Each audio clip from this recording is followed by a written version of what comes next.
नमस्कार दोस्तों, स्वागत है आपका मेरे YouTube चैनल NJDF स्टोरीज़ में। दोस्तों, आज मैं आपके सामने एक नई कहानी लेकर आया हूँ। कहानी का शीर्षक है आधी रात के बाद। दोस्तों, चलिए कहानी स्टार्ट करते हैं। दोस्तों, ये कहानी सुनील की है। सुनील चंडीगढ़ में एक MNC कंपनी में नौकरी करता है। उसने 1 साल पहले ही नौकरी ज्वाइन की थी। यूपी में उन्नाव जिले के एक छोटे से गांव में रहने वाला सुनील 1 साल बाद घर लौटा था। सुनील के पिता राम सेवक, जो गांव में खेती किसानी का काम करते हैं, गांव में अच्छी खासी हैसियत रखते हैं। खेती का सारा काम उनके नौकर ही संभालते हैं। सुनील के आने से घर में काफ़ी रौनक बढ़ गई थी। सभी उसका ख्याल रख रहे थे। सुनील बहुत खुश था क्योंकि 1 साल बाद घर जो लौटा है। अगली शाम करीब 7 बजे सुनील अपने दोस्तों के साथ गांव के बाहर नहर के किनारे बैठा गप्पे मार रहा था। काफी देर से बैठे सब बात कर रहे थे कि अचानक सुनील के कानों में एक आवाज सुनाई देती है, सुनील थोड़ा डर जाता है। थोड़ी ही देर बाद सुनील को ऐसा एहसास होता है कि जैसे उसके बगल से कोई चीज बहुत तेजी से निकल गई हो। उसे कुछ समझ नहीं आ रहा था, लेकिन दोस्तों की बातों में उसने ज्यादा कुछ ध्यान नहीं दिया। लेकिन सुनील के दिमाग में वो आवाज बैठ गई थी, सुनील। ऋषि और राजेंद्र, जो सुनील के दोस्त हैं, उन्होंने सुनील से पूछा, क्या हुआ सुनील? सुनील ने कहा, नहीं यार, कुछ नहीं। ऋषि ने सोचा कि सुनील से थोड़ा मजाक किया जाए। ऋषि ने सुनील से कहा, यार सुनील, जब से तू गांव से गया है, नहर के दूसरी ओर रामू काका की बाग में एक चुड़ैल का वास हो गया है। कोई भी वहां 10 बजे के बाद नहीं जाता। ऋषि ने राजेंद्र को भी अपने मजाक में शामिल कर लिया था। दोनों इस तरह से मजाक कर रहे थे कि लग ही नहीं रहा है कि वह मजाक है। उधर रात के करीब 8:30 बज चुके थे। सुनील ने ऋषि से कहा, चुड़ैल उड़ैल कुछ नहीं होती है यार, 10 बजे छोड़ो तुम लोग, मैं वहां आधी रात को भी जा सकता हूं। तुम लोग भी ना यार, कमाल करते हो। चलो घर चलते हैं। यह कहकर तीनों अपने घर की ओर निकलते हैं। अभी थोड़ी ही दूर चले थे कि अचानक सुनील के कानों में एक भयानक आवाज सुनाई देती है। सुनील बहुत डर जाता है और उसे वैसा ही एहसास होता है जैसा अभी थोड़ी देर पहले उसे हुआ था। सुनील थोड़ा परेशान हो जाता है। सुनील को परेशान देख ऋषि और राजेंद्र पूछते हैं, क्या हुआ सुनील?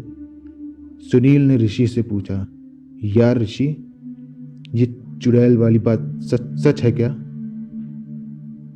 सुनील को डरा देख ऋषि ने कहा, नहीं यार, हम लोग मजाक कर रहे थे, इतना मत सोच यार, चल घर चलते हैं, काफी रात हो गई है। घर पहुंचकर सुनील को वही चीजें बार बार याद आती हैं।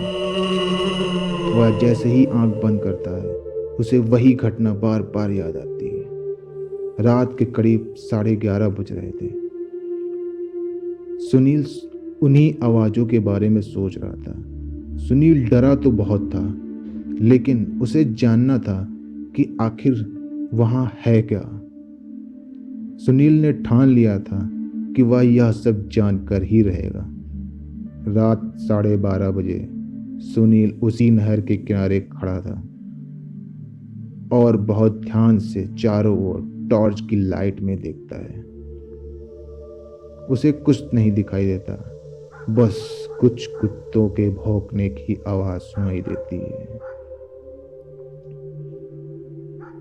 और उसके कानों में वही आवाज फिर एक बार सुनाई देती है, सुनील, और तेज चीखने की आवाज आती है। सुनील बहुत डर जाता है और डर के मारे भागने लगता है। बहुत तेज भागता है सुनील, बहुत तेज भाग रहा था। लेकिन सुनील ये समझ ही नहीं पा रहा था कि वह भाग बहुत तेज रहा है, लेकिन वह अपनी जगह पे ही है, वहां से हिला तक नहीं था। सुनील को अब समझ में आ गया था कि अब वह बच नहीं सकता। सुनील किसी तरह भागने में कामयाब हो जाता है, पर वो चाह कर भी गांव की ओर नहीं भाग पा रहा था। वह तो उल्टी दिशा में भाग रहा था। सुनील भागते भागते बहुत थक चुका था और हाँफते हाँफते अचानक रुकता है। अचानक रुकने के बाद वो क्या देखता है कि उसके ठीक सामने एक सजी धजी लाल जोड़े में एक औरत खड़ी है। सुनील तेज तेज से चिल्लाने लगता है और भागने लगता है। सुनील सड़क पे बहुत तेजी से भागता है कि तभी उसके सामने से आती एक रोशनी दिखाई देती है। वह रोशनी सुनील के चाचा जी की गाड़ी की थी। सुनील के चाचा जो शहर से लौट रहे थे, सुनील को इस हालत में देख गाड़ी रोकते हैं। अरे बेटा, तू इतनी रात में यहाँ क्या कर रहा है? सुनील, तू इतना डरा क्यों है? चाचा मुझे बचा लो, चाचा मुझे बचा लो, वो मुझे मार डालेगी, वो मेरे पीछे आ रही है चाचा, वो देखो मेरे पीछे आ रही है चाचा, मुझे बचा लो। इतना कहकर सुनील बेहोश हो जाता है। सुनील के चाचा उसको घर लाते हैं और सारी बात उसके पिताजी को बताते हैं। अगली सुबह डॉक्टर के दवाई के बाद सुनील को होश आता है।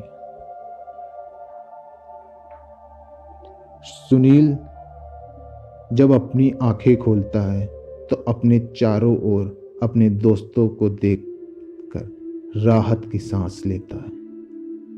दरअसल सुनील एक भयानक सपना देख रहा था, जो वो अक्सर रात में देखता है। उसके दोस्त कुछ समझ नहीं पा रहे थे कि सुनील इतना डरा हुआ कैसे है और वो बेहोश कैसे हो गया। तब सुनील ने अपने दोस्तों को इस सपने की घटना के बारे में सब बताया। सभी ने राहत की सांस ली। लेकिन दोस्तों, मैं आपको बताता चलूं कि सुनील अपने गांव में नहीं बल्कि चंडीगढ़ में ही था। दोस्तों, कहानी आपको कैसी लगी प्लीज़ हमें कमेंट करके ज़रूर बताइए। और हाँ, अगर आपने मेरे चैनल को अभी तक सब्सक्राइब नहीं किया है तो प्लीज़ कर दें और लेटेस्ट नोटिफिकेशन के लिए बेल आइकन को प्रेस कर दें। और हाँ, लाइक एंड शेयर करना मत भूलिएगा। दोस्तों, फिर मिलूँगा एक नई कहानी के साथ। मैं हूँ आपका दोस्त नितिन जायसवाल। Thank you.